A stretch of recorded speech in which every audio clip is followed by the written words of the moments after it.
বিসমিল্লাহ ইন্নাল হামদুলিল্লাহ নাহমাদুহু ওয়া নাস্তাইনুহু ওয়া নাস্তাগফিরুহু ওয়া নাউযু বিল্লাহি মিন শুরুরি আনফুসিনা ওয়া মিন সাইয়্যাতি আমালিনা মান ইয়াহদিহিল্লাহু ফালা মুদিল্লা লাহু ওয়া মান ইউদ্লিল ফালা হাদিয়া লাহু ওয়া আশহাদু আল্লা ইলাহা ইল্লাল্লাহু ওয়াহদাহু লা শারীকা লাহু ওয়া আশহাদু আন্না মুহাম্মাদান আবদুহু ওয়া রাসূলুহু আম্মা বাদ ফাইন্না খায়রাল হাদিসি কিতাবুল্লাহ ওয়া খায়রাল হাদি হাদিয়ু মুহাম্মাদিন সাল্লাল্লাহু আলাইহি ওয়াসাল্লাম ওয়া শাররুল উমুরি মুহদাসাতুহা ওয়া কুল্লু মুহদাসাতিন বিদআহ ওয়া কুল্লু বিদআতিন দালালাহ ওয়া কুল্লু দালালাতিন ফিন্নার। আসসালামু আলাইকুম ওয়া রাহমাতুল্লাহি ওয়া বারাকাতুহু। আমরা যে চ্যাপ্টারটা এখন পড়তেছি, বইয়ের নাম তো আপনারা জানেন, দা ওয়া দাওয়া, হাফিজ ইবনুল কাইয়িমের লেখা একটা বই। আমরা যে চ্যাপ্টারে আছি এখন, এই চ্যাপ্টারের নাম হচ্ছে হার্মস অফ সিন অ্যান্ড ডিসঅবেডিয়েন্স। এইটা হচ্ছে চ্যাপ্টারের নাম। আমরা যে চ্যাপ্টারগুলো পড়ে আসছি অলরেডি, তার ভিতরে তো একটা ছিল ফরওয়ার্ড ভূমিকা, সাপ্লিকেশন ইজ এ মেডিসিন, পারসিস্টেন্ট সাপ্লিকেশন, এটা একটা চ্যাপ্টার ছিল। ছোটো ছোটো চ্যাপ্টার এগুলো, 1 পৃষ্ঠা 2 পৃষ্ঠার। Being hasty about the supplications response, দোয়া কেন আল্লাহ কবুল করতেছেন না বা রেসপন্স হচ্ছে না বা কেন কোনো এফেক্ট হচ্ছে না, সেটার ব্যাপারে তাড়াহুড়া করা। তারপর ওই কোন কোন সময়ে দোয়া কবুল হয়, টাইমস অফ ইস্তিজাবা, দোয়া কবুল হওয়ার সময়গুলা। পারফেক্টিং দ্য সাপ্লিকেশন, দোয়া কীভাবে পারফেক্ট করতে হয়, মানে কবুল হওয়ার মতো করে কী করে করতে হয়। সাম সিক্রেটস অফ সাপ্লিকেশন, দোয়ার কিছু গোপন বা গূঢ় তথ্য বা মানে সিক্রেট সম্বন্ধে কথা। সাপ্লিকেশন ইজ লাইক এ উইপন, এটা হচ্ছে এরপরের চ্যাপ্টার। এগুলো সব 1 পৃষ্ঠা 1 পৃষ্ঠা এরকম করে। আমি বুঝিও নেই যে এত কটা চ্যাপ্টার আমরা কভার করে আসছি, মানে নামে আর কি। বিটুইন সাপ্লিকেশন অ্যান্ড কাদার এবং ইসের ভিতরে, দোয়ার ভিতরে একটা বিতর্ক আছে, সেটা আমরা পড়ছি এখানে ডিটেলস।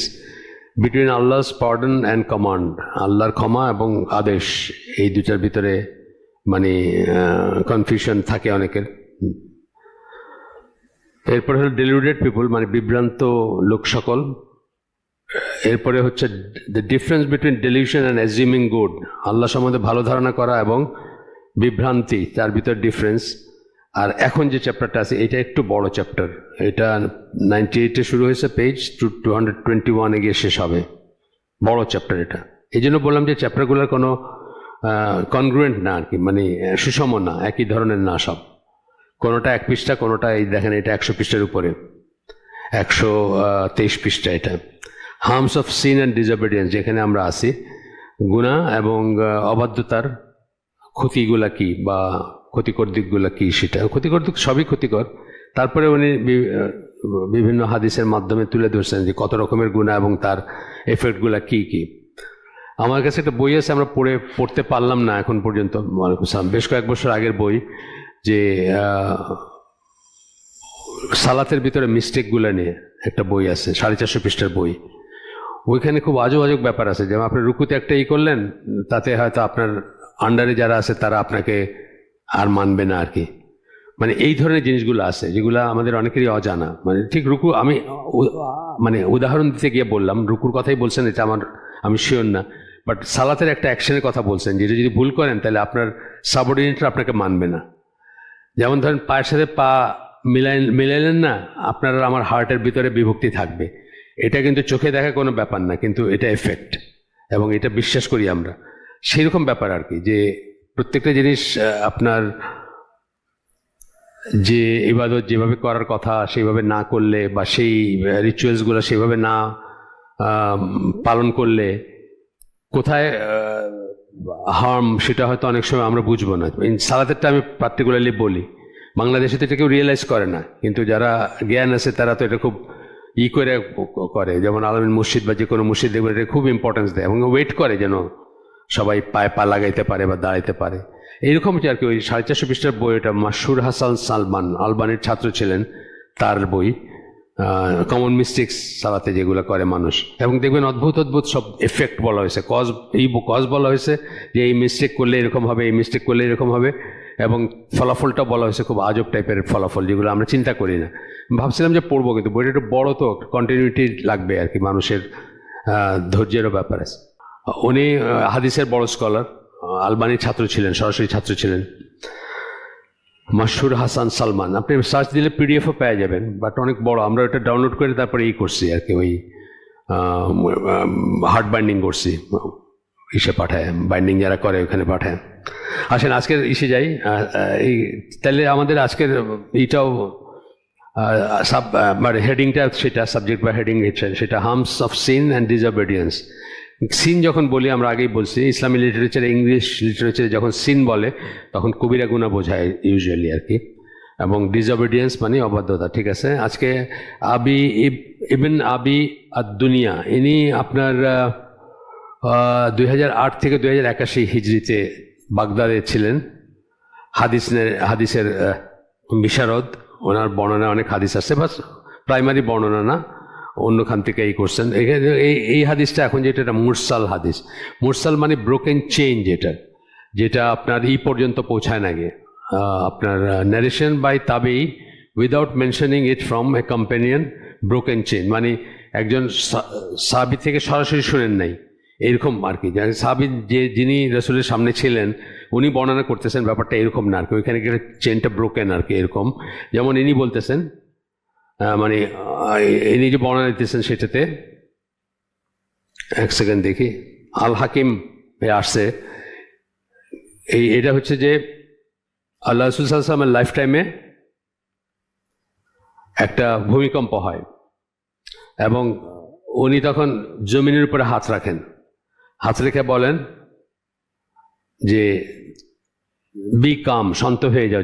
জমিনকে বলেন, for your time has not yet come, তোমার সময় এখনো আসে নাই। এটা দিয়ে বোধহয় বোঝাতে চাইছেন যে মানে এসপার ওসপার করার সময় আসে নাই, বা সব কিছু ওলটপালট হয়ে যাবে সেই সময় আসে নাই। He then turn to his companions and warn, সাহাবীদের দিকে ফিরে ঘুরে দাঁড়ালেন এবং বললেন, your lord is rebuking you, so admit your faults to হিম।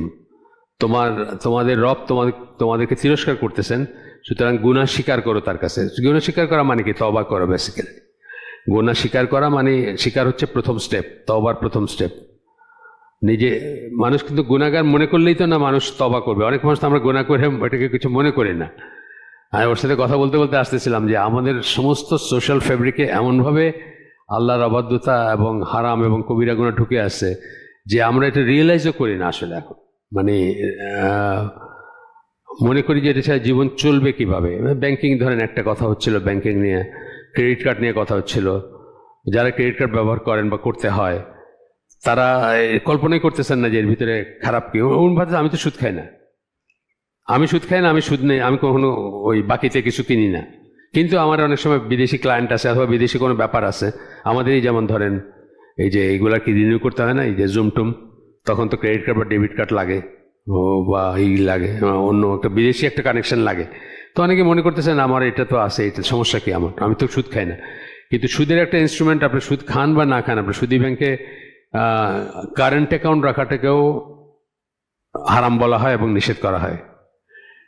তার কারণ আমি যখন প্রথম আমাকে বলে, এক ভাই জামাত ইসলামের রোকন, মুক্তিযোদ্ধা ছিল, জাসদ করতো, পরে জামাত ইসলামে যোগ দিছে, পিকুলিয়ার ওনার লাইফের ট্রেল আর কি, যাই হোক।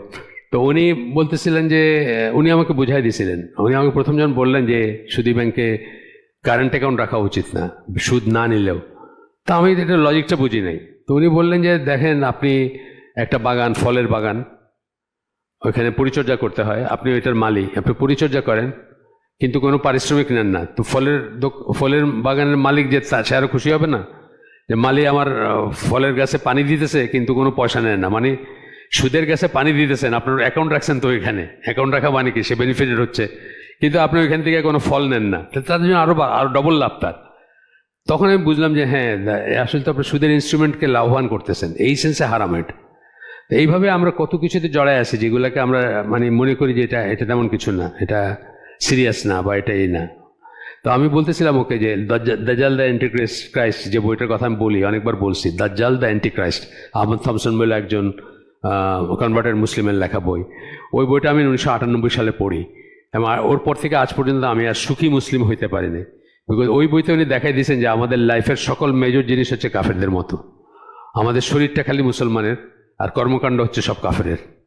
আমাদের এডুকেশন সিস্টেম, আমাদের ব্যাংকিং সিস্টেম, আমাদের আপনার লিগ্যাল সিস্টেম, এবং আমাদের মেডিকেল সিস্টেম, এই চারটার উনি মেইনলি অ্যাড্রেস করছেন, যে এই চারটাই হচ্ছে কুফরের উপর বেসড, এবং উনি প্রমাণ করে দিয়েছেন কিভাবে কি আর। এটা পড়ার পরে আপনার কি মনে হবে যে আপনি ইউআর ইন ইট, তাই না? আমরা এগুলোর ভিতরে আছি, তো চারটার ভিতরে কিন্তু আমরা ভেরি মাচ আসি, আইদার ডিরেক্টলি ইনডিরেক্টলি আসি, বা আমি না থেকে আমার ওয়াইফ আছে, আমি ওয়াইফ না আমার ছেলে আছে, মানে এইভাবেই আমাদের জীবন চলতেছে। তো এই জন্য যে আমরা এই মুসলিম নেশন হিসাবে আল্লাহর ফেভার পাবো বা আশা করবো যে আমরা সব জান্নাতে চলে যাব, এটার কোনো কারণ নেই আর কি। আমার ওই হাদিসটা মনে হইতেছিল যে 1 out of 99, দুইটা হাদিস আছে, একটা 1 out of 99, একটা 1 out of 999 আর কি, মানে 1000 থেকে একজন জান্নাতে সিঙ্গেল আউট করা হবে আর 999 জন ইসে। এটা স্কলাররা বলেন যে এটা মানে মানুষ এর ব্যাপার, সব মানুষ মিলে আর কি। আর 99 আর 1 যেটা আছে সেটা বলেন যে শুধু মুসলিমদের ব্যাপারে সেরকম হবে, যে 99-এর ভিতরে এইরকম সময় আসবে যে আমরা হয়তো বুঝতেছি না, নামমাত্র মুসলিম সব চারিদিকে, সেটা তারা করেন যে এটা হয়তো মুসলিমদের ব্যাপারে হইতে পারে। আদমকে বলা হবে সিঙ্গেল আউট করতে আর কি, কে জান্নাতি এবং কে জাহান্নামী, সেটা আর কি তার সন্তানদের ভিতর থেকে। তো এইভাবেই আর কি যে সোশ্যাল ফেব্রিকে আছে আমরা, এই যেভাবে এই যে কথাটা বলতেছিল যে এখন চিটংয়ে বোধহয় আন্দোলন চলতেছে, একটা মেয়েকে মাইরে ফেলছে, এগুলো তো অনেক ডিপ রুটেড জিনিস। এগুলোর জন্য সব সমাজের মানে বাবা মার রোল আছে, আপনার সামাজিক ফ্যামিলির রোল আছে, স্কুলের রোল আছে, মানে যে প্রতিবেশে থাকেন সবাই রোল আছে। হয়তো মেজর রোলটা হলো যে রেপিস্ট তার, বাকি সবাই এখানে আছে, কোএক্সিস্ট করতেছেন আমরা এটার সাথে। আচ্ছা, এরপরে বলতেছেন যে এই ঘটনা গেল রাসূলের, তারপরে আরেকবার হইলো ওমর রাদিয়াল্লাহু আনহুর সময় ভূমিকম্প হইল। সো হি ওয়ার্ন, তখন উনি করলেন। আর ওমর রাদিয়াল্লাহু সময় বলতে উনি যখন খলিফা, সোজা কথা, তখন একবার হইল, তখন উনি বললেন, মানুষজনকে বললেন, মাই পিপল, লোক সকল, বা হে আমার লোক সকল, this earthquake has only come as a result of something you have done. তোমরা কিছু করছো, তার ফলে এই আসছে, এই ভূমিকম্প আসছে। ভূমিকম্প কিন্তু একদম সরাসরি ইসের ফলাফল ধরা হয়, কর্মকাণ্ডের ফলাফল ধরা হয় আর কি।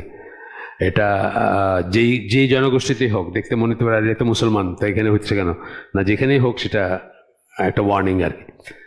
তারপরে বলতেছেন যে I swear by the one who holds my soul in his hand, আমি তার নামে শপথ করতেছি যিনি, যার হাতে আমার প্রাণ, বা এরকম একটা রাসূল বলতেন, ওমর রাদিয়াল্লাহু আনহু বলতেছেন এখানে, ইফ ইট হ্যাপেন্স এগেন, আবার যদি এটা হয়, I will never live with you in it again, আমি তোমাদের ভিতরে থাকবো না তখন, যদি আবারও হয়। এটা উনি বলছেন, হাকিম এর বর্ণনায় আসছে এটা, এই হাদিসটা। এরপরে আরেকটা আসতেছে যে আপনার ইমাম আহমদ বর্ণনা করেন সাফিয়াত থেকে। সাফিয়া বললে এইভাবে যদি বলা হয়, আমরা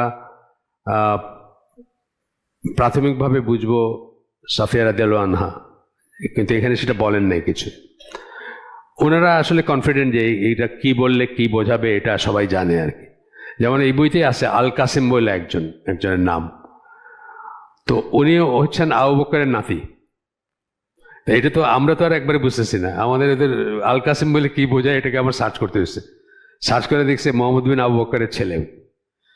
তো উনি অন্যদের কাছে জানা, উনি বলতেছেন যে আমি তাকিক করছি আল্লাহর এই যে নামের কথা বলা হয়েছে না, এই নাম, ওই যে ইসমে আজম বলে না একটা কথা আমরা, সেই নামটা গুলা কি, বা সেই নামটা কি।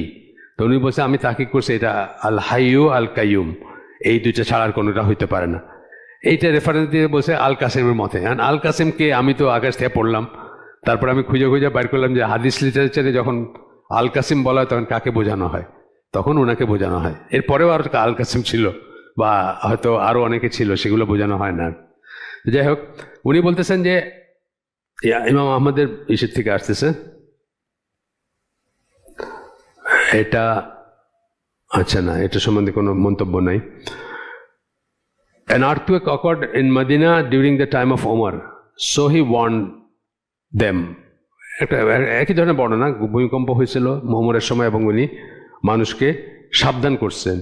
মাই পিপল, হোয়াট ইজ দিস, হে আমার লোক সকল, এটা কি, মানে কি হইলো এটা।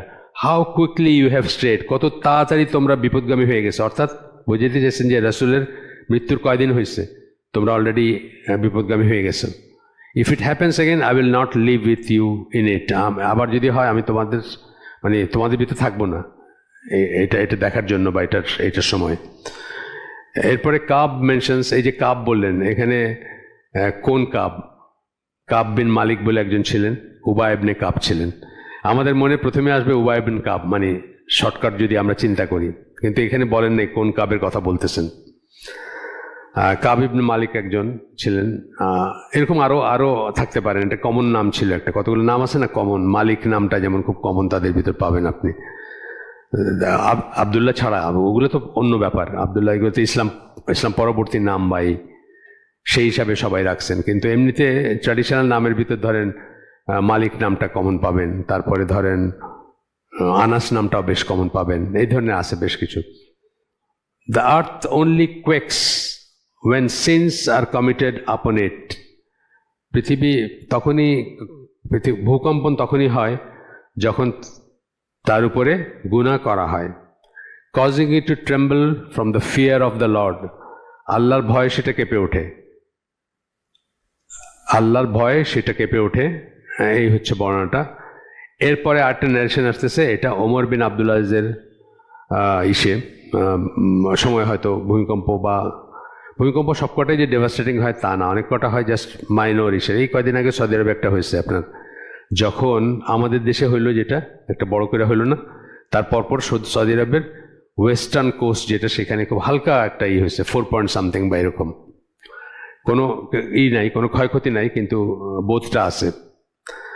ওমর বিন আব্দুল আজিজ বলেন যে ভূমিকম্পের পটভূমিতে বলতেছেন, উনি তো গভর্নর ছিল, ওনার বিভিন্ন জায়গায় তাদের কাছে পাঠাইছেন। These quakes are a thing by which Allah censures the people. আল্লাহ তিরস্কার করেন বা সাবধান করেন মানুষজনকে এই সমস্ত ইস্যুর মাধ্যমে, এই সমস্ত ভূকম্পনের মাধ্যমে।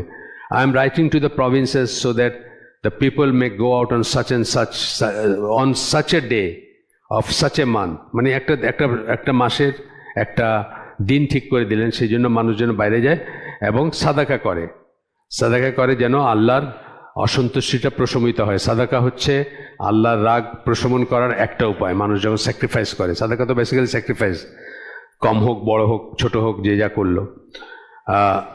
এরপরে কতগুলো দলিল দিচ্ছেন। প্রথমটা হচ্ছে সূরা আল আলা 14-15 নম্বরই, কাদ আফলাহা মান তাযাক্কা, ওই দুটা আয়াত দিয়েছেন। তো ওইখানে বলতেছেন, he will indeed attend true success who পিউরিফাইজ himself and reflects upon the Sublime names of his Lord. একটা হলো নিজেকে পিউরিফাই করবেন, এবং একটা হচ্ছে আল্লাহর নামসমূহ যেগুলা, সেগুলার মহান নাম বা সুউচ্চ নাম যেগুলা, সেগুলো নিয়ে চিন্তা ভাবনা করবেন। আরেকটা আয়াত দিচ্ছেন সূরা আরাফের 23 নম্বর আয়াত, সেখানে রব্বানা জালামনা আনফুসানা ওয়া ইল্লাম তাগফির লানা, ওইটুকু দোয়াটা তুলে দিয়েছেন। Our lord we have wronged our self. মানে কী করবেন আপনি যখন ভূমিকম্পের সম্ভাবনা আছে, ভূমিকম্প যখন হইল তখন কি করবেন? আসলে মানে বাঘ আসতেছে মনে করে আমরা তো আর এটা সিরিয়াসলি নেই না, তাই না? কিন্তু যেদিন আসবে সেদিন আর কোনো চয়েস থাকবে না। তার আগেরগুলো হচ্ছে চয়েস আর কি। আমাদের বেশ কয়েক বছর আগে, ধরেন 5-7 বছর বা একটু আগে, এরকমই একটা ফজরের নামাজের আগে দিয়ে এরকম একটা বিশাল জোল্ট হয়েছিল আর কি। অত বড় না, হয়তো আপনাদের এই নভেম্বর মাসেরটার মতো বড় না, বাট তারপরেও বড়। তো আমি তো ফজর নামাজে গেছি, একজন লোক আসছেন, আরেকজন মুসল্লি পরিচিত, চেহারা পরিচিত, উনি এসে উনি দেখতেছেন যে মসজিদটা ভরা। উনি বলতেছেন কে মারা গেছে, মানে ওনার কথা হলো যে ফজরের সময় এত মানুষ, মানে সামথিং ইজ রং, কেউ মারা গেছে মনে হইতেছে। আমি বললাম না কেন, আপনার টের পান নাই ভূমিকম্প হয়েছে? তো ওইটার আসরে মানুষে আর কি একদিনের জন্য হইলে একটু ভয় পায়, সব ইসে আসছে আর কি, ঘুম ভেঙে গেছে। তো মানে এইটাতে ঘুম ভাঙার মতো একটা জোরেই হয়েছে আর কি, ঝাঁকুনি। তো ঘুম ভেঙে গেছে, ভয় পাইছে, ওই ভয়ের চোটে আজকে মসজিদ ভরা আর কি। এটাই হওয়া উচিত ছিল, বাট ওটা থেকে যাওয়া উচিত ছিল না, একদিনের ভিতর শেষ হয়ে যাওয়ার কথা ছিল না আর কি। ওইটাতে একটা মানে কামিং ব্যাক হওয়ার, মানে আল্লাহর পথে ফিরে আসার একটা ব্যাপার হওয়া উচিত ছিল। শুধুমাত্র এক ওয়াক্ত নামাজের জন্য মসজিদ ভরে গেল, সেটা হওয়ার কথা ছিল না। আরেকটা আয়াত এখানে কোট করতেছেন, সূরা হুদের 47 নম্বর আয়াত, unless you forgive me and have mercy on me, I will be among the losers. একই রকমের কথা। If you do not forgive me, একই ধরনের কথা, সূরা হুদের 47 নম্বর আয়াত।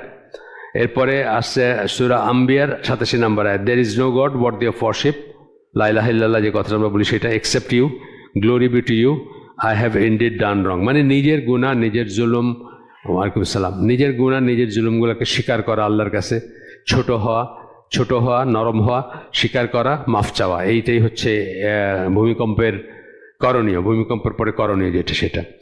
এরপরে আসতেছে একটা বর্ণনা, সেটা হচ্ছে ইবন ওমর বলেন, অনেক চেইনটা দেওয়া আছে, চেইনটার আমি পড়লাম না, শুধু ইবন ওমর যিনি বর্ণনা করছেন তার কথাটাই পড়তেছি, যে ওয়েন পিপল হোর্ড দিনার্স অ্যান্ড দিরহাম, যখন মানুষ মজুদ করবে দিনার এবং দিরহাম, দিনার মানে দুইটা মুদ্রা আর কি সোজা কথা, ট্রেড ভায়া আল ইনা হচ্ছে এক ধরনের সুদের ট্রানজেকশন, এটা ডিটেলস পড়ে নিয়েন, এটার মানে বর্ণনা একটু জটিল বোঝাটা আর কি। Hold firmly on to the tails of cattle, মানে গবাদি পশুর লেজ ধরে রাখে, মিনিং হচ্ছে যে চাষবাস, প্রোডাকশন, দুনিয়াদারি, এই সেন্সটা আর কি। And abundant striving in the way of আল্লাহ, এবং আল্লাহর পথে জিহাদকে ত্যাগ করে। স্ট্রাইভিং বলতে জিহাদে সব কটা ফর্মে আসবে, যে কটা আছে আর কি। আল্লাহ will send upon then an affliction that he will not remove until they return to their religion, আল্লাহ তাদের উপরে আজাব অথবা ফিতনা, অ্যাফ্লিকশন বলতে প্রাইমারিলি ফিতনা কথাটাই বুঝি আমরা, ফিতনার ভিতরে আজাবও আসবে, ট্রায়ালস আসবে যত রকমেরই, এবং সেটাকে রিমুভ করবে না যতক্ষণ তারা ফিরে না আসবে, অর্থাৎ তওবা করবে, ফিরে আসবে, এরকম ব্যাপারগুলো আসতেছে। আমাদের তওবা করাকরি ব্যাপার নাই, ওই একদিনের জন্য বললাম যেটা আর কি, একদিনের জন্য মসজিদ ভরে যাবে। ওই দিন কি মসজিদে অনেক লোক হয়েছিল ওই জুম্মাতে, না? হ্যাঁ, ওই জন্য জুম্মাতে মানে শুধু ঈদ মুসলিম যারা, তারা ওই দিন ফ্রাইডে মুসলিম হয়ে গেছিল আর কি। হ্যাঁ, তো এরপরেরটা আসতেছে ইবনে ওমরের বর্ণনায় আরেকটা হাদিস, I have seen us in a condition where no one had more right over the dinars and dirham than any other Muslim. And I have heard Allah's messenger say, আমি বোঝাইতে চাইছেন যে আমি এমন একটা কন্ডিশন দেখছি যখন সম্পদের উপরে এক মুসলিমের চেয়ে আরেক মুসলিমের বেশি অধিকার আছে, মিনিং একটা সুষম সমাজ ছিল, যেখানে খুব খুব বড় লোক, খুব মানে হোর্ড করছে মানুষ, ধন সম্পদ সব জমা করে রাখছে, কুক্ষিগত করে রাখছে, সেটা দেখেন নাই, সেটা বলতেছেন আর কি। এবং আমি রসুলকে বলতে শুনছি বলে বাকি টুকটা হচ্ছে রসুলের কথা। when people hoard dinars and dirham, যখন মানুষ করবে মানে বা করে এরকম করে বলছেন, দিনার দিরহাম যখন জমা করবে, হোর্ড মানে বেসিক্যালি মজুদ করা, সেই সেন্সটা। ট্রেড ভায়া আল ইনা, ওই যেটা বললাম আগে, ইনার মাধ্যমে ব্যবসা করবে। Cease to strive in the way of আল্লাহ, আল্লাহর পথে জিহাদ করার থেকে বিরত থাকবে। অ্যান্ড হোল্ড ফার্মলি, একই কথা, একই রকম, আগের হাদিসটার টেক্সট এবং এটা একই, খালি বর্ণনাকারী ডিফারেন্ট চেইনে আসছে হয়তো, না ডিফারেন্ট চেইনে না, দুইটা জায়গায় বর্ণনা, বাট একটু ডিফারেন্স আছে। আগের বর্ণনাটাতে উনি শুধু রাসূলের কথাটা করছেন, কোট করছেন, আর এই বর্ণনাতে উনি ইবনে ওমরের কথাটা কোট করছেন, কোট করে তারপর বলতেছেন আর যে যখন গরুর লেজ বা গবাদি পশুর লেজ ধরে রাখবে, মিনিং চাষাবাস বা দুনিয়াবি কাজ কাম, শুধু কি করে জীবনযাপন এর মান বৃদ্ধি করা যায় বা ইত্যাদি, আল্লাহ will send upon them from heavens and affliction which he will not remove until they return to their religion. একই কথা, দিনে যত, এটাও ইবন আবিয়াদ দুনিয়া তার নারেশন, তার থেকে রেকর্ড করা, তো একই রকমের কথা, একই শুধুমাত্র ইবনে ওমরের কথাটুকু এক্সট্রা এখানে। এরপরে আল হাসান মেনশনস, আরেকটা আসতেছে বর্ণনা। আল হাসান যখন আমরা বলি, হাসান নামে অনেকেই ছিলেন, আলী রাদিয়াল্লাহু ছেলের নাম তো হাসান রাদিয়াল্লাহু আনহু, তার নাম হাসান, কিন্তু এখানে হাদিস লিটারেচার বা ইসলামের টেক্সটে যখন আল হাসান বলা হয় তখন ইউজুয়ালি হাসান বসরিকে বোঝানো হয়। তবেই ওনাকে অনেক উচ্চ মর্যাদার একজন স্কলারও ধরা হয় এবং ওনার কথা বলা হয় যখন হাদিস লিটারেচারের কথা আসে। আল হাসান মেনশনস, বাই আল্লাহ, tribulation is nothing but a punishment from আল্লাহ আপন দ্য পিপল। যে ফিতনাগুলো, যে ফিতনা হয়, আল্লাহর কসম, ফিতনা হচ্ছে আল্লাহর তরফ থেকে মানুষের উপর একটা শাস্তি। আচ্ছা, এই এই ধরনের আরেকটা ন্যারেশন, আরেকটা বর্ণনা আসতেছে যেখানে বলতেছেন one of the prophets of the children of Israel looked at what had happened to them from Nebuchadnezzar. Nebuchadnezzar হচ্ছেন ব্যাবিলন বলে, এখন যেটা ইরাক, সেইখানকার একজন শাসক ছিলেন, যোদ্ধা ছিলেন, খুব মানে যোদ্ধা ছিলেন, বীর যোদ্ধা ছিলেন। তো উনি এসে একদম লণ্ডভণ্ড করে দিয়েছিলেন ইসরায়েল, চিলড্রেন অফ ইসরায়েল মানে ইসরায়েলের যে বাসস্থান এগুলাকে একেবারে আপসাইড ডাউন করে দিয়েছিলেন আর কি। এই কোরআনে দুইটা ইসের কথা বলা হয়, আগের দিনও বললাম আমরা যে দুইটা ঘটনার কথা বলা হয়, যে দুইটা ঘটনায় ইসরায়েলকে একদম লণ্ডভণ্ড করে দেওয়া হয়েছে ইসরায়েলাইটদের বা ইহুদিদের। একটা হচ্ছে এটা হচ্ছে উনার শাসনকাল হচ্ছে 605 থেকে 562 BC, বিফোর ক্রাইস্ট। ঈসা আলাইহিস সালামের আগে 605 থেকে নিয়ে 562 এই সময়ের কালটা। তো এই সময়ের ভিতরে উনি হয় আপনার এই যে ইহুদিদেরই করেন। আরেকটা করেন হলো ঈসা আলাইহিস সালামের মৃত্যুর 70 বছর পরে, সেটা হলো টাইটাস বলে একজন রোমান যোদ্ধা, উনি এসে আরেকবার করেন। এই দুইবারের কথা কোরআনে বলা হয়েছে, কিন্তু যে দুইবার তোমাদেরকে করা হয়েছে, মানে বেজ্জত করা হয়েছে, বা দুইবার তোমাদেরকে শাস্তি দেওয়া হয়েছে থ্রু এই দুইটা ঘটনা আর কি, এগুলো বলা হয়। তো এখানে নেবুকাদনেজারে যেটা সেটা বলতেছেন যে prophets of the children of Israel, একজন এই নবীর নাম হচ্ছে দানিয়েল আর কি, যে নবীর কথা বলা হচ্ছে এখানে। কি হয়েছে, নেবুকাদনেজার কি করছেন এটা দেখছেন, দেখার পরে উনি বলেন due to what our hands have earned, আমাদের নিজের হাতের কামাই এগুলা। You sent upon us someone who does not know you and has no mercy for us. উনি আল্লাহকে বলতেছেন যে আমাদের হাতের কামাই এটা, এবং সেই জন্য আপনি আমাদের উপর এমন কাউকে পাঠাইছেন যে আপনাকে জানে না, মিনিং যে নাস্তিক বা যে অবিশ্বাসী, যার আপনার ভয় নাই, যার আল্লাহর ভয় নাই, সে যদি কোনো একটা দেশে যুদ্ধ করতে যায়, সে যেভাবে প্লান্ডার করবে, যার আল্লাহর ভয় আছে সে কিন্তু সেভাবে করবে না। আপনার ইতিহাস পড়ে দেখেন, মুসলিম যোদ্ধারা কিন্তু কোনো একটা জায়গায় করছেন, জয় করছেন, মানে লুটপাট আর রেপ না, কিন্তু মোটেই না। এটা যেমন কাফের হিস্ট্রিয়ান যারা তারা বলে গেছেন। আমি একটা বইয়ের কথা প্রায় বলি, ভেঞ্চার অফ ইসলাম, তো ওইখানে ওইটা লিখছেন হচ্ছে মার্শাল জি হডসন, 3 খণ্ডে আছে ইতিহাসের বই। ওইখানে উনি বলছেন যে মুসলিম যোদ্ধারা কিন্তু এটা করে নাই, বিকজ তারা নিজেদেরকে আল্লাহর দৃষ্টির সামনে বলে মনে করত। মানে এইসব মানুষ করতে পারে কখন, যখন মানুষ আল্লাহ বিশ্বাস করে না, বা আল্লাহ দেখতেছেন, আল্লাহ শুনতেছেন, আল্লাহ জানেন, আল্লাহর সামনে আছি আমরা, এই বোধগুলো যখন থাকে না মানুষের। অর্থাৎ এখানে যে কথাটা বলতেছেন যে এমন একজনকে পাঠাইছেন আপনি যে আপনাকে চিনে না। আপনাকে চিনে না মানে কি, সে নাস্তিক বা কাফের, সে আল্লাহ সম্বন্ধে তার কোনো নাই, ভীতিও নাই, and does not know you and has no mercy for us, এবং তার কোনো ভিতরে কোনো মার্সি নাই, করুণা নাই, কোনো দয়া নাই।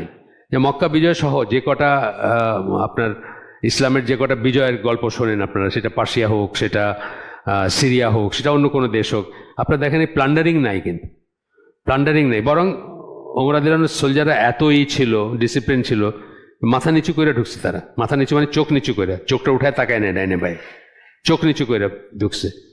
ওই দিন এই যে 2 দিন আগে যে পোস্টটা দিয়েছি না ওই সাবিকুল ইসলামের কাফেরের দেশে যাওয়া, ওইখানে কি বলছেন, সৌদি শেখরা যদি বাই চান্স যান ইউকেতে, তো মেয়েদের মতো ওই যে হুডটা নামায়া ঢুকেন, প্লেন থেকে ওইখানে যান হালাকায়, আর ওই হালাকার থেকে প্লেন ওঠেন গিয়ে, ডাইনে বাই তাকান না।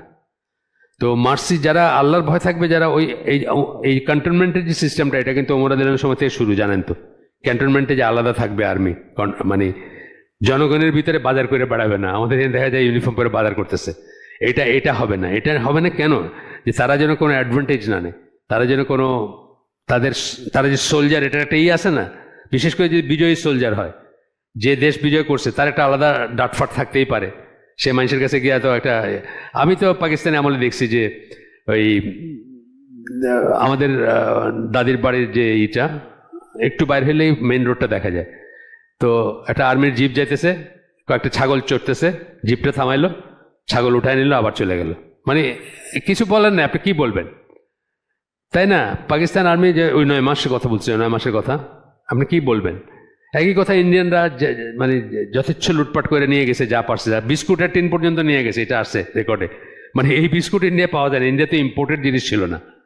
আমরাই দেখছি, আমরা যখন ইন্ডিয়াতে প্রথম গেছি 80 সালে ওই যে জাহাজে, তখন দেখছি জাহাজে এসে ক্যাসিও ক্যালকুলেটর, মানে একেবারে বেসিক ক্যালকুলেটর আছে ক্যাসিওর, যেটা ওই চায়ের দোকানদারের কাছে থাকে, ওইটা পর্যন্ত বেশি দাম দিয়ে কিনে নিয়ে চলে যেতেছে ক্রুদের কাছ থেকে, কারণ ওটা ইন্ডিয়া নাই, ইন্ডিয়া ইম্পোর্ট করতো না তখন, ইম্পোর্ট ব্যান ছিল, বিদেশি কোনো জিনিস পাওয়া যেত না।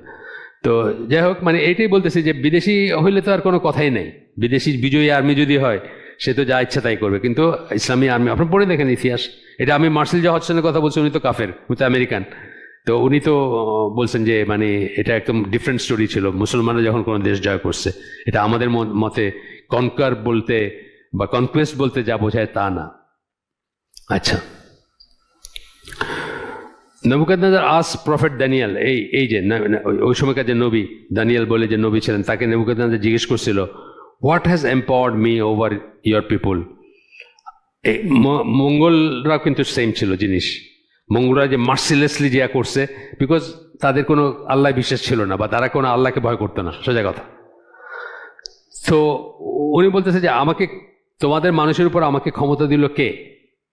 নবীকে জিজ্ঞেস করতেছে কে দিল ক্ষমতা। তখন সেই নবী বলতেছেন, the greatness of your sin and my people wrong doing themselves. মানে দুইটা জিনিসে তোমাকে ক্ষমতা দিছে, তোমার গুনার বিশাল গুনাহ, মানে তুমি যে কাফের, তুমি যে এটা সবচেয়ে বড় গুনাহ না, আপনি কাফের বা মুশরিক বা আপনি না, আপনি বিশ্বাসী না, এর চেয়ে তো বড় আর কোনো পাপ হইতে পারে না, অপরাধ হইতে পারে না। তো বলতেছেন গ্রেটনেস অফ ইউর সিন, যে তোমার গুনার বিরাটত্ব, অর্থাৎ তুমি কাফের বা তুমি মুশরিক বা তুমি অবিশ্বাসী, and my people wrong doing themselves, এবং আমার মানুষ যে নিজের উপর জুলুম করছে, এই দুইটা মিলে তোমার স্ট্রেংথ আসছে, তোমার শক্তিটা আসছে। এটা তো এই যে আমরা ইসের ব্যাপারে জানি, এই মঙ্গলদের ব্যাপারে জানি যে ইমাম বুখারী তার মৃত্যুর জন্য দোয়া করছিলেন। সাধারণত মৃত্যুর জন্য কোনো পায়াস মুসলিম দোয়া করবে না, কিন্তু উনি যা বুঝতেছিলেন মুসলমানদের অবস্থা দেখে যে বড় কোনো একটা শাস্তি বা বড় কোনো একটা আযাব নেমে আসতেছে, নামবেই। কারণ কি? তারা নিজেদের উপর জুলুম করতেছে যেভাবে, তারা যেভাবে জালিম, নিজেদের উপর করুক বা অন্যদের উপর করুক, তারা যেভাবে জালিম, মুসলিমরা যেভাবে জালিম হয়ে উঠছে, বড় একটা আযাব আসতেছে।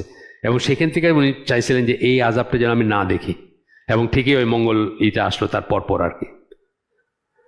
তো যাই হোক, তারপরে আসলো সেই মঙ্গলিটা। এরপরে আম্মার বিন ইয়াসির, উনি বর্ণনা করতেছেন হুযায়ফা রাদিয়াল্লাহু আনহুর কাছ থেকে যে আল্লাহ রাসূল সাল্লাল্লাহু আলাইহি ওয়াসাল্লাম বলেন, এটা আলবানি এটাকে করছেন, উইক হিসাবে বলছেন। আমি এইসব স্কলারদের দেখছি যে মতনটা যদি হয় বা আরও অন্যান্য সোর্স থেকে যদি সাপোর্টেবল হয়, ওনারা সেটা বর্ণনা করেন, উইক বলেই বর্ণনা করেন। এখানে লিখে দিয়েছেন আলবানি তো পরে আসছেন, আলবানির সময় উইক বলে করছেন। এমন অনেক হাদিস আছে যেগুলো আমরা বলছি যে আগে সহিহ হাদিস বলে বর্ণিত, কিন্তু কিন্তু আলবানি এসে সেটাকে দুর্বল বলছেন। যেমন আপনার হিমসের অধিবাসী থেকে বর্ণিত একটা হাদিস, ওনার কি মুয়াজ বিন জাবালের একটা হাদিস, ওই হাদিসটা কিন্তু সহি বলছেন। ওনার নাম কি? হাফিজ ইবনুল কাইম, এই লেখক সহি বলে গেছেন, কিন্তু আলবানি ওটাকে কিন্তু উইক বলছেন।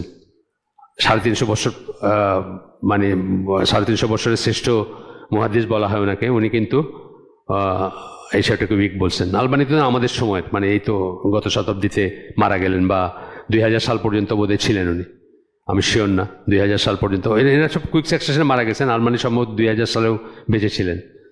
তো হ্যাঁ, 2000 সালেও বেঁচে ছিলেন আলবানি। তো ওনার আর হাফিজ ইবনুল কাইম হচ্ছেন 700 বছর আগে, 750 বছর আগের এখন থেকে। তো এরকম চেঞ্জ হয়। এই জন্য এখানে এই বই যারা কম্পাইল করছেন তারা ব্র্যাকেটে লিখে দিয়েছেন আলবানি এটাকে উইক গ্রেড করছেন, কিন্তু ইবনুল কাইম এই হাদিসটা তার উল্লেখ করে গেছেন। তো বলতেছেন যে when Allah wishes to punish a people, আল্লাহ যখন কোনো একটা জনগোষ্ঠীকে শাস্তি দিতে চান, he puts the children to death, makes women's wombs infertile, বাচ্চারা শিশু মৃত্যু বেড়ে যায়, মেয়েরা বন্ধা হয়ে যায় অথবা মিসক্যারেজ বা এসব হইতে থাকে, মানে সেন্স ডাউন পানিশমেন্ট, শাস্তি পাঠায় দেন আল্লাহ, and no one receives mercy, এবং তখন কেউ সেটার থেকে করুণা লাভ করে না। মানে যে শাস্তিগুলা শাস্তি ধরেন মানে গণহারে আসে, সেগুলো তো বাইসা আপনারা তো আর স্পেয়ার করবে না, সেই কথাটা বললেন আর কি এখানে। আচ্ছা, এরপরে মালিক ইবন দিনার, ইনিও একজন সম্ভবত তাবেঈ, আমি একটু দেখি দাঁড়ান, আমি এগুলো আবার একটু নোট করে রাখছি। 748 CE আল্লাহ রসুল মারা গেলেন 620 ইসে আপনার খ্রিস্টাব্দ যেটা আমরা বলি আর 620 না, হ্যাঁ 570 থেকে 620, রাইট, ঠিক আছে। 570 630 তাইলে হবে না, তাই না? 630, আচ্ছা। আল্লাহ রসুলের মৃত্যু 630, 620 বোধহয় হিজরত, এরকম আর কি রাফলি। 570 থেকে 630, 60 বছর 61 বছর ধরেন। আর ইনারই হচ্ছে 748, 100 বছর পরে মারা গেছেন ইনি। তার মানে ইনি তাবেই আর কি, তাবেই, কারণ শেষ সাহাবি 100 হিজরির পরেও বেঁচে ছিলেন। তো ইনি ওই শেষ দিকের, মানে কি বলে, তাবেই হবেন ইনি। মালিক বিন দিনার, কুফাতে করা, জন্ম নেওয়া বা কুফাতে বসবাস করা মানুষ। উনি বলতেছেন, আল্লাহ সেজ, আল্লাহ বলেন, I am Allah owner of the kings, আমি আল্লাহ, মানে রাজা বাদশাদের আমি মালিক, মানে আমি তাদের owner. The hearts of the kings are in my hands, রাজা বাদশাদের যে কল্ব বা হার্ট বা অন্তর, সেটা আমার হাতে। I make them merciful to the one who obeys me, যে আমাকে মানে, যে আমাকে মেনে চলে, তার প্রতি আমি তাদের অন্তরগুলাকে করুণা দিয়ে দিই, তার অন্তরগুলাতে।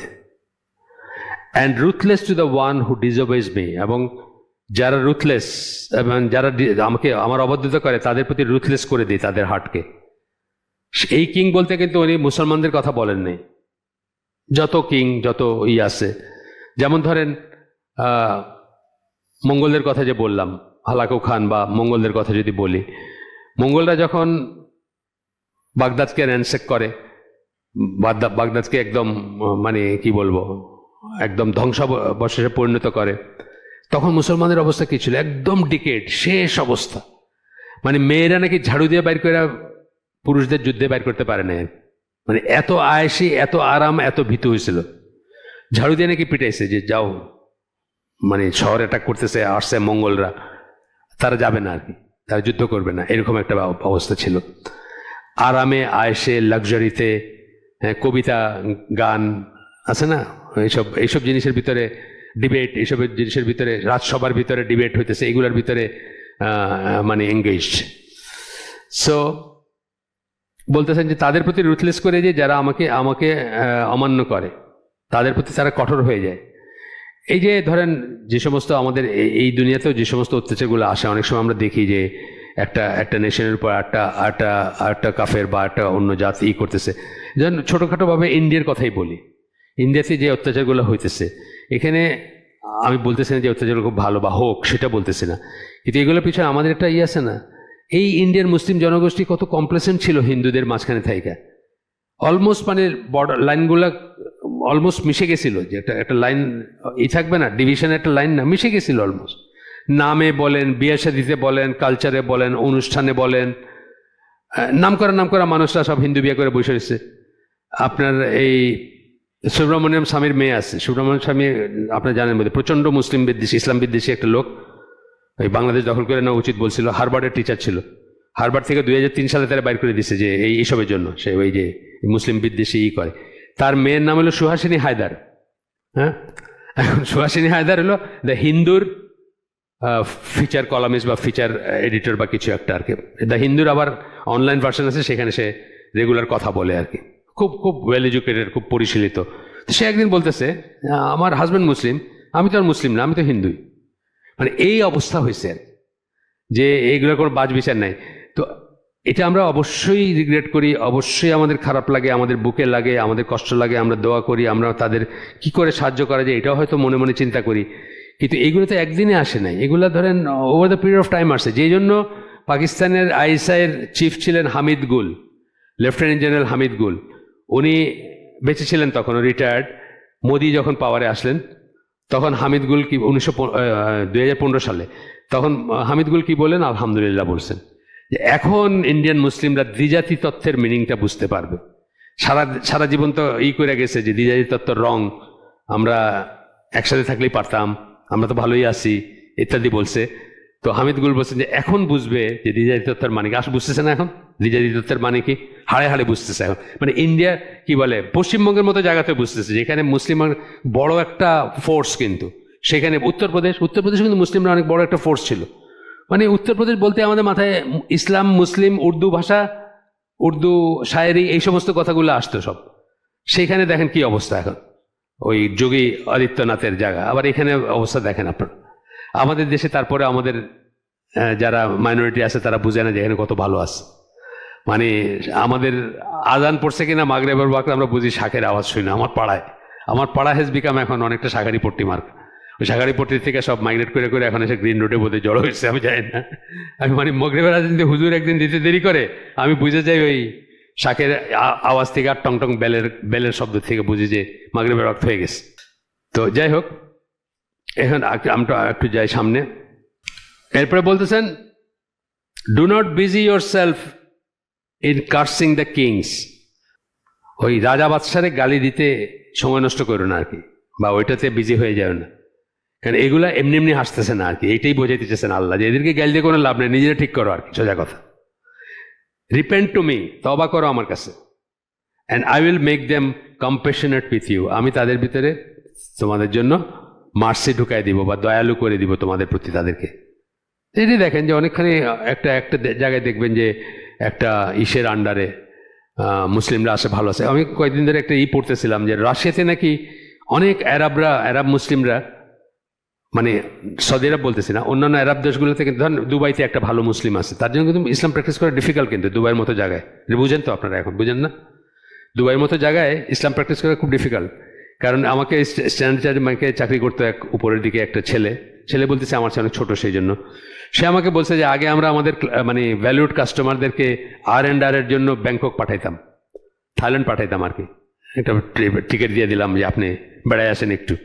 এখন আমরা দুবাইতে পাঠাই, কারণ থাইল্যান্ডে যা পাওয়া যায় দুবাইতে যাচ্ছে বেশি পাওয়া যায়। তো এখন দুবাইতে যদি কোনো একজন প্র্যাকটিসিং মুসলিম থাকেন, উনি নিশ্চয়ই খুব কষ্টে আছেন। এইরকম অনেক মানুষ নাকি রাশিয়াতে মাইগ্রেট করতেছে। রাশিয়া নাকি কিছু অঞ্চল আছে যে নির্বিঘ্নে একদম সম্পূর্ণ সহকারে তারা ইসলাম প্র্যাকটিস করতে পারতেছে। যদিও আমি এটাকে ডিবেট করবো, আমি এটার পক্ষে না, কিন্তু তারপরেও বলতেছি যে মানে এই আমানাটা হয়তো আসছে যে কিছু মানুষ যারা ওইখানে মুসলিম আছে তারা হয়তো আল্লাহকে মেনে চলছে বা ভয় করে চলছে।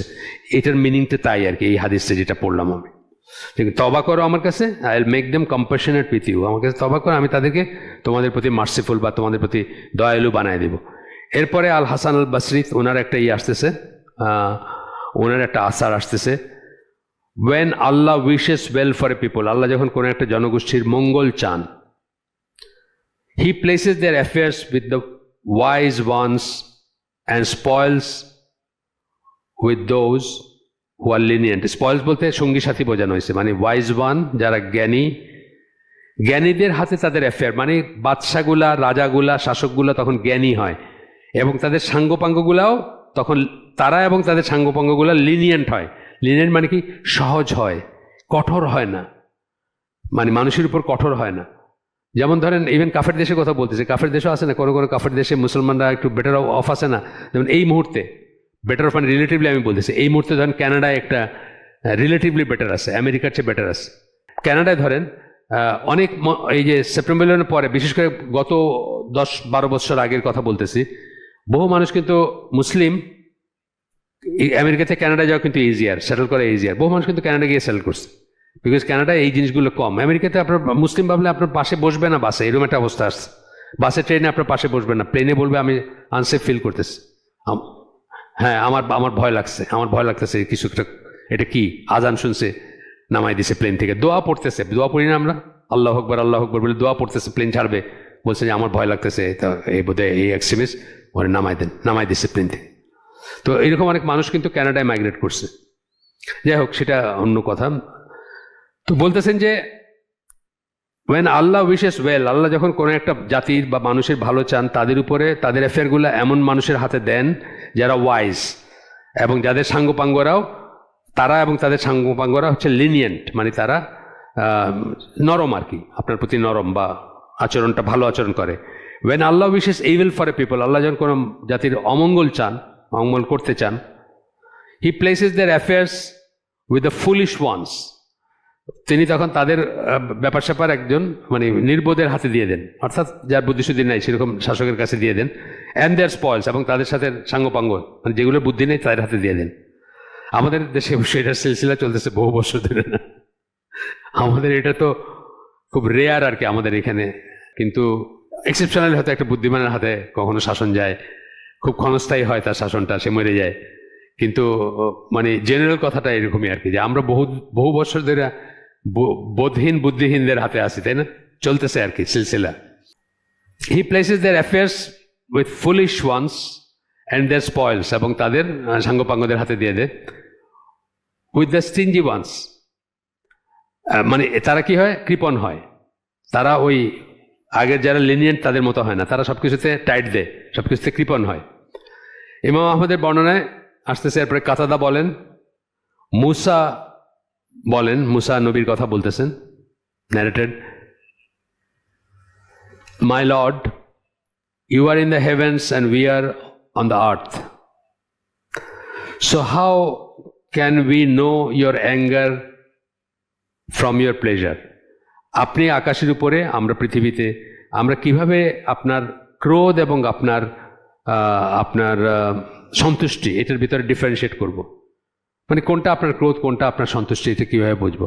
অনেক সময় আমরা বলি না যে ধরেন কথার কথা, একদিকে দেখলাম যে আমরা খুব ক্ষতিকর একটা কিছু ঘটে গেল, কিন্তু ওইটার একটা ভালো এফেক্ট থাকতে পারে, ভালো এফেক্ট হয় অনেক সময়, এই ঘটনার থেকে পরবর্তী একটা অনেক কিছু ভালো হইতে থাকে। তো এই জন্য বলতেছেন যে অনেক সময় আমরা বুঝি না সেটা আপনার ক্রোধ, how can we know your anger from your pleasure? আপনার ক্রোধ এবং আপনার সন্তুষ্টি এই দুইটাকে একটা থেকে একটাকে আলাদা করবো কীভাবে, বা একটা থেকে একটা বুঝবো কীভাবে? আল্লাহ তখন বলছেন, when I appoint the best of you as your leader, যখন তোমাদের ভিতরে সবচেয়ে ভালো যারা তাদেরকে যখন লিডার হিসাবে অ্যাপয়েন্টমেন্ট দেই বা নির্ধারণ করি আমি, আল্লাহ বলতেছেন, this is my sign of pleasure, এটা হচ্ছে আমার প্লেজারের সাইন। তো আমাদের উপরে আল্লাহ প্লেজার কোনো কারণ নাই, এই জন্য আমাদের উপরে ওই ওয়াইজরা কখনো আসেন। আসলে দেখেন আপনি, আমাদের বললেন আমেরিকার কথা বলতেছি, ধরেন দুনিয়ার সবচেয়ে ভালো মানুষটা আমেরিকার একটা স্কুলের টিচার মনে করেন, মানে 0.001% কোনো চান্স নেই যে সে কোনোদিন আমেরিকার প্রেসিডেন্ট হবে। আমেরিকার প্রেসিডেন্ট এই ট্রাম্প মার্কা মানুষই হবে, বুঝছেন তো? যাদেরকে মানুষ স্পন্সর করবে, যাদের এক একটা ক্যাম্পেইনে এদের $1 বিলিয়ন খরচ হয়, এইগুলো স্পন্সর করবে। ওই স্কুল মাস্টারটা কেউ কোনোদিন স্পন্সর করবে না যে তুমি আমেরিকার বেস্ট হিউম্যান বিং, মানে মানবিক দিক দিয়ে, সুতরাং তুমি এই দেশের প্রেসিডেন্ট হবা। কেউ করবে না। সবাই এই ট্রাম্পেরই করবে যে এপিস্টেন ফাইলের লুকানোর জন্য সে করতেছে। আর তার জীবনে তো এগুলোর কোনো শেষ নাই আর কি। ট্রাম্পের জীবনে তো এগুলোর কোনো ব্যাপারই ছিল না আর কি। তার প্রথম ডিভোর্সে তো এই কারণে হয়েছে, যেটার পরে আপনার তার মানে সম্পত্তির অর্ধেক নিয়ে গেছে ওই বউটা। তার ইয়ট ছিল একটা খুব নাম করা, আমি পড়ছি এটা পরে বা দেখছি সেই ইয়টটা কিনছে হলো আপনার, বিক্রি করে দিতে হয়েছে তখন ওই প্রথম ডিভোর্সের সময়।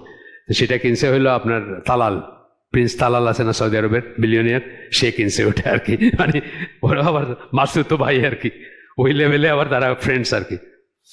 তালালের পিছনে ওই মোনাকোতে তালালের ইয়টের চারিদিকে ঘুরতেছে এবিসির সাংবাদিক, বুঝছেন? মানে কি করে না করে এইগুলো নিয়ে খবরই করবে। তো তালাল তারা ডাইকে উঠেছে এসে, ওই এই ডকুমেন্টারি আমি দেখছি, তালালটা ডাইকে উঠেছে ইয়টে। তুমি ওইদিকে ঘুরতেছো কেন? আমারে বললে তো আমি তোমার ইন্টারভিউ দিই, আসো বসো, কি জানতে চাও বলো।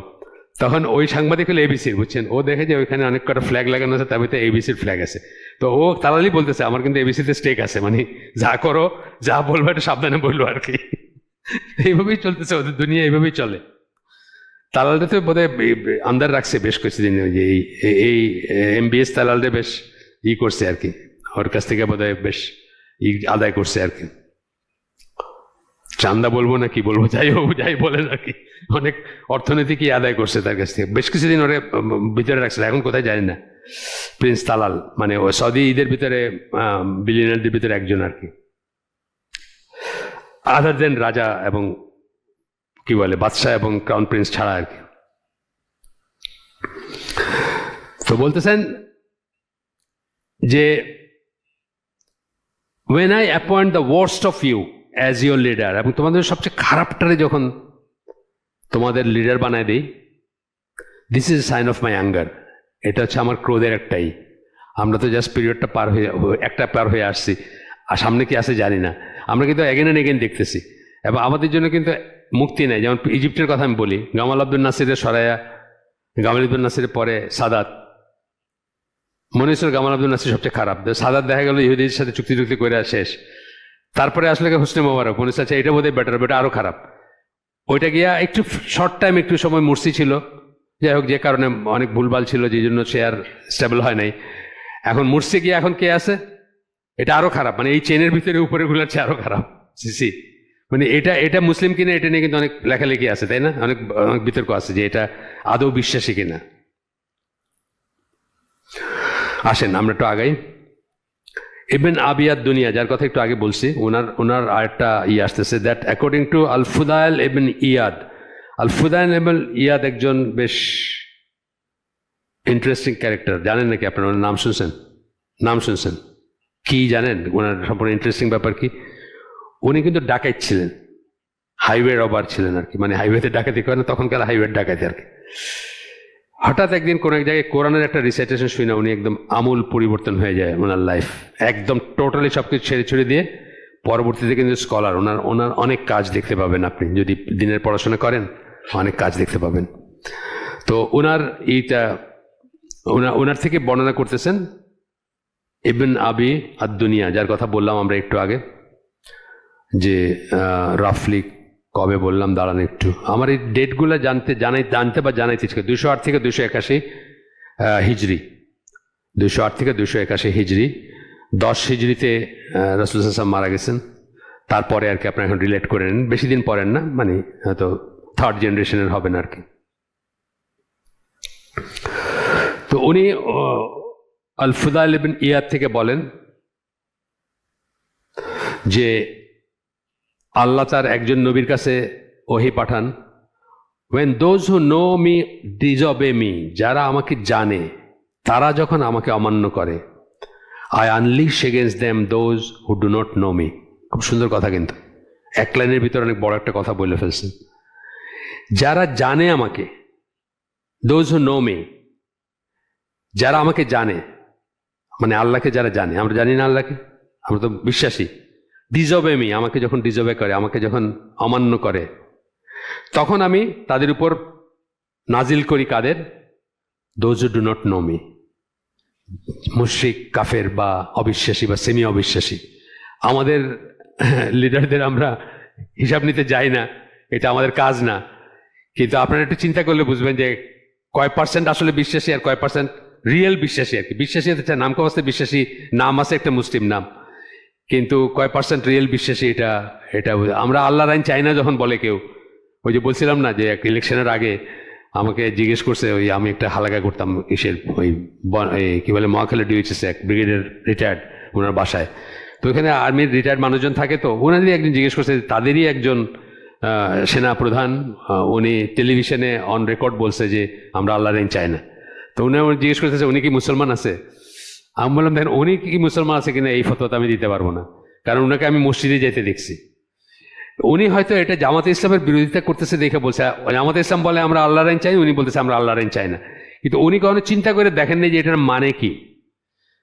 এটা যদি কেউ বুঝে বলে সে তার মুসলিম থাকে না, সে কাফের। এই কয়দিন আগে আহমদুল্লাহ বলছে না, আহমদুল্লাহ একটা আছে, ক্লিপ আছে ঘুরতেছে, কেউ যদি বলে আমি শরিয়া চাই না, সে তো কাফের। আমরা আল্লাহর আইন চাই না, সে কাফের। কিন্তু উনি তো বুঝেন না, উনি মনে করছেন জামাতে ইসলামের বিরোধিতা করতেছি, আমি স্বাধীনতার, আমি মানে মুক্তিযোদ্ধা, আর এরা হইলো স্বাধীনতার বিপক্ষের শক্তি। ও কইছে আল্লাহর আইন চাইতে, আমি আল্লাহর আইন চাই না, এটা বলতেছে নজবিল্লাহ। তো এইরকম কথা আর কি, যে আমাকে জানে, নাম মাত্র মুসলমান হইলেও যে জানে আমাকে, সে যখন আমাকে বা বিশ্বাস করে, আমাকে বিশ্বাস করে, সে যখন আমাকে অমান্য করে, তখন আমি তার উপরে এমন কাউকে নাজিল করি যে আমাকে জানে না। আমাদের উপরে পসিবলি জানে না সিরিজই চলতেছে আর কি। এই আস্তে আস্তে আরেকটা বাণী শোনাইলো, সিমিলার বাণী গত 2 দিন আগের। আচ্ছা, এরপরে মারফু বলতে রাসূল পর্যন্ত যা যায়, মারফু কথার মিনিং যা কিছু আল্লাহ রাসূল পর্যন্ত যাবে বা রাসূলের পর্যন্ত যে বর্ণনাটা যায়। তাহলে একটু দেখি এখানে আমি আর কোনো কিছু লিখছি কিনা দেখ না। তো তো ইবনে ওমর বলেন রাসূল এই মারফু বলার পরে আর রাসূল সাল্লাল্লাহু আলাইহি ওয়াসাল্লাম বলেনটা এখানে বলেন নাই, মারফু মানে হলো যে রাসূলের মুখ থেকে বলতেছেন আর কি। তো by the one in whose hand is my soul, আল্লাহ রাসূল এইভাবে কথা বলতেন, যার হাতে আমার প্রাণ তার শপথ। The hour will not be establish until আল্লাহ sends dishonest leaders, wicked ministers, treacherous supporters, tyrannical officers and sinful reciters. সেই পর্যন্ত কিয়ামত আসবে না। সবকটাই আমার মনে হচ্ছে আমাদের ভিতরে আছে। যতক্ষণ না আল্লাহ আমাদের উপর কিংবা ডিসঅনেস্ট লিডার মানে অসৎ নেতা, লিডার্স প্লুরাল আর কি, নেতৃবৃন্দ পাঠান, উইকেড মিনিস্টার্স আমাদের এটাও আছে, উইকেড দুষ্ট, ট্রেচারাস সাপোর্টার্স, ট্রেচারাস মানে হচ্ছে বিশ্বাসঘাতক, আর বিশ্বাসঘাতক সাপোর্টার। আপনারা দেখেন না এক রাইতে চেঞ্জ হয়ে যায়, পার্টি চেঞ্জ হয়ে যায় না ইসের আগে, কালকে সন্ধ্যায় এর সাথে মিটিং করছে, আজকে গিয়ে এখানে গিয়ে এই অফিসে বসছে গিয়ে। আমরা তো ওই বেশি দেখছিলাম হলো 24-এর ইলেকশনে। এইবারে দেখা গেছে, কিন্তু এবারে দেখা গেছে ঠিক আগে মাহমুদুর রহমান মান্নান আছে না, সে বোধহয় একদম আগে চেঞ্জ করলো না, মানে অ্যালাইনমেন্ট চেঞ্জ করলো বোধহয়, এক পাশ থেকে আরেক পাশে গেল আর কি, বা আরও এরকম প্রায় দেখা যায়। তো বলতেছেন যে আর কি বললেন, ট্রেচারাস সাপোর্টার্স, এটা তো দেখলামই আমরা, দল চেঞ্জ করি আমরা ঘন ঘন। টিরানিক্যাল অফিসার্স মানে যারা কর্মকর্তা, সরকারি কর্মকর্তা, তারা অত্যাচারী হয়। অ্যান্ড সিনফুল রিসাইটার্স, এবং কারি যারা, তারা সিনফুল হয়, গুণাগার হয়। আমরা দেখতেছি না, কারি তো বিক্রি হয় এখন, ফতোয়া বিক্রি হয়, সাইড চেঞ্জ হয়, ভ্যালিডিটি পাওয়া যায়। Their appearance is that of monks, but their hearts are more putrid than a rotten carcass. বলতেছেন যে তাদের অ্যাপিয়ারেন্স মনে হবে যে একেবারে মঙ্ক বা সন্ন্যাসীর মতো দেখতে, তারা মানে খুব পবিত্র চেহারা, কিন্তু তাদের হার্ট হচ্ছে পচা ক্যারাকাস, মানে আপনার ওই যে গরুর পড়ে থাকে না, তখন পচে গেলে যেটা হয় আর কি, খাঁচাটা যেটা, সেটা পচে গেলে যে গন্ধ বাড়ে সেটার থেকে সেটা। আচ্ছা, দেয়ার উইমস ডিফার, সো আল্লাহ opens for them a dark overwhelming tribulation. তাদের উইমস মানে তাদের হুজুকে, নানা ধরনের হুজুক থাকে তাদের, এবং আল্লাহ কি করেন, তাদের জন্য খুলে দেন এ ডার্ক ওভারওয়েলমিং ট্রিবিউলেশন, তাদের জন্য ফিতনা, অন্ধকার ফিতনা আল্লাহ তাদের জন্য খুলে দেন, বা তাদের জন্য ফিতনার দরজা খুলে দেন। দ্যাট লিভস দেম ব্যাফেলড, সেটা তাদেরকে বাধা দিয়ে রাখে, রোধ করে রাখে। By the one in whose hand is my soul, তার কসম যার হাতে আমার প্রাণ। আল্লাহ রসুল কন্টিনিউ করতেছেন, ইসলাম will be undone one knot after another, ইসলামকে খুলে ফেলা হবে একটা গিট্টুর পরে একটা গিট্টু। এটার উদাহরণটা ধরেন, আপনি একটা শাল নিয়ে যদি বসেন, উলের বুনন, তাহলে আপনি একটা খুলবেন, একটার থেকে টানে কিন্তু পরেরটা খুলবে, খুলতে থাকে। এটা বলতেছেন আল্লাহ রসুল, ওয়ান নট আফটার অ্যানাদার, একটা গিট্টুর পরে একটা গিট্টু খুলতে থাকবে। Until people will no longer say Allah Allah, until মানে এমন একটা সময় আসবে যখন আল্লাহ নাম আর মানুষ বলবে না মুখে, সেই পর্যন্ত। শেষ হয় না এখনো। You will surely enjoy good forbiddable, তোমরা সৎ কাজে আদেশ দিবা, মন্দ কাজে নিষেধ করবা। শিওরলি, নিশ্চিতভাবেই তোমরা এটা করতে থাকবা বা করবা। আর আল্লাহ will send upon you the most evil of you, অথবা তা না যদি করো, তা যদি না করো, সেটা যে বন্ধ করে দেয়, তাহলে আল্লাহ তোমাদের উপর সবচেয়ে দুষ্ট যে তাকে পাঠাবেন তোমাদের উপর, তোমাদের ভিতর থেকে, ইভিল অফ ইউ, তোমাদের ভিতরে সবচেয়ে দুষ্ট যে তাকে তোমাদের উপর বসাবেন। Who inflict you with worse punishment, যে তোমাদেরকে সবচেয়ে খারাপ শাস্তি তোমাদের উপর নামায় দিবে, বা শাস্তি তোমাদের উপর প্রয়োগ করবে। আমরা দেখতেছি না সেই জিনিসগুলো, আমরা যে সমস্ত অত্যাচারের গল্প শুনতেছি, এগুলো তো আমি তো এটা মানে গরু ছাগলের উপর করতে পারবো না, আসলে পারবো না আমি, সত্যি কথা যেটা। আপনি একটা নৌকো প্রায় ফেলবেন, আপনি শুনতেছেন না যেগুলো হয়, আমি গরু ছাগলের উপর মানে গবাদি পশু বা একটা বিড়ালের উপর করতে পারবো না এই জিনিসটা। মানুষের উপর যেটা করছে আর কি, এই আয়নাঘরগুলা বা যে গুম খুনের যে সমস্ত রিপোর্টগুলো আসে। Then the best of you will supplicate but receive no response, তোমাদের ভিতর বেস্ট যারা তখন, তারা দোয়া করবে, কিন্তু সেই দোয়ার কোনো ফলাফল হবে না, কোনো উত্তর আসবে না। You will surely enjoy good and forbiddable, আবার বলতেছেন তোমরা অবশ্যই সৎ কাজে আদেশ দিবা এবং মন্দ কাজে নিষেধ করবা। আর আল্লাহ will send upon you those who neither show mercy to your children nor respect your elders, না হইলে আল্লাহ তোমাদের উপর কি করবেন, এমন লোকজনকে পাঠাবেন, এমন শাসক পাঠাবেন যেটার ইমপ্লিকেটেড মিনিং, ইমপ্লিকেশন যেটা, who neither show mercy to your children, যে তোমাদের বাচ্চাদের প্রতি যার কোনো স্নেহ মায়া কোনো মমতা থাকবে না, নর রেসপেক্ট ইয়োর এল্ডার্স, তোমাদের মুরব্বীদেরকেও তারা সম্মান করবে না। আমরা সেই সময়ের ভিতরে বসবাস করতেছি। এই হাদিসটাও উইক হাদিস, বলছেন যে উইক মানে একজনের চেইন কন্টেন্টস এ ন্যারেটর হুইজ কনসিডার, মানে এইখানে দুর্বল একজন ন্যারেটর আছেন, যেই জন্য হাদিসটাকে দুর্বল ধরা হয়। কিন্তু হাদিসটার এটা অন্যান্য রিপোর্টের সাথে মিলে বা সাবস্টেন্সিয়াল, এই জন্য উল্লেখ করছেন। আর অনেক সময় দেখতেছি আমরা যে আলবানির যেটা দেখলাম, আলবানি তো এই সময়ের পরে আসছেন, তো ওনার মতো উইক, হয়তো আগের স্কলাররা এটাকে ঠিক মনে করছেন। বাই সাইদ বিন জুবায়ের বলেন ইবনে আব্বাস থেকে রাদিয়াল্লাহু আনহু, এটা ইবনে আব্বাসের বেলায় প্রযোজ্য। সাইদ বিন জুবায়ের সাহাবী ছিলেন কিনা আমি জানি না, মানে উনি আল্লাহ রাসূলকে দেখছেন কিনা আমি শিওর না। ওনাকে হাজ্জাজ বিন ইউসুফ হত্যা করে, এই উনি বিদ্রোহ করছিলেন তার এগেনস্টে, তাকে হত্যা করে। কিন্তু উনি আল্লাহ রাসূলের সময় সরি আমি এটা জানি না, এখানে শুধু সাইদ বিন জুবায়ের লেখা আছে, নামের পিছনে আর কিছু লেখা নেই। ইবনে আব্বাস থেকে বর্ণনা করতেছেন। ইবনে আব্বাস হচ্ছেন রাদিয়াল্লাহু আনহুমা, দুজনেই বাবা ছেলে, দুজনেই ছিলেন। আল্লাহ রাসূল সাল্লাল্লাহু আলাইহি ওয়াসাল্লাম বলেন, এটা হচ্ছে আপনার তাবারানি হাদিস, হায়তামি এবং অথেন্টিকেটেড করছেন। বলতেছেন যে if people take an unfair inflated measure for themselves, মানুষ যদি নেওয়ার সময় বেশি নেয় কারোর থেকে, আপনারা আমার ভিতরে একটা জিনিসটা লেনদেন আছে, আমি আপনার থেকে বেশিটা নিলাম, ইনফ্লেটেড বাড়ায় নিলাম, আর গিভ লেস, আবার দেওয়ার সময় কম দিলাম। আমাদের টেন্ডেন্সি এটা না, আমাদের অলওয়েজ টেন্ডেন্সি এটা। বাদাম কিনতে গেছে, বাদাম মাপতেছে লোকটা, সমানে খাইতেছে, 2-3-4টা খাইয়ে ফেললো ওজন করার আগেই। এটা কিন্তু কেউ মনে করেন না, আসলে কিন্তু এটা গর্হিত একটা অন্যায় কাজ। এটা তো আপনার মাপের বাইরে, মাপবে তো পরে। বড়ে খাইতে গেছেন, 3-4টা খাইয়ে ফেললেন বেচারা মাপতে মাপতে। হ্যাঁ, কখনো ছে অফার করে বড়িওয়ালা, বিশেষ করে হয়তো একটা বড়ি আপনার হাতে দিয়ে বলে, আমি তাও খাই না, আমি সেটাও খাইতে চাই না। কিন্তু ধরেন আপনাকে দিল, সেটা নাহলে ডিফারেন্ট একটা জিনিস, আপনাকে একটা হাতে দিয়ে বলুন খান, দেখেন কত মিষ্টি, বলে সে মাপতে শুরু করলো। কিন্তু এটা ছাড়াই মাপতেছে, এদিকে খাইতেছে। এই জিনিসটা আসছে এখানে।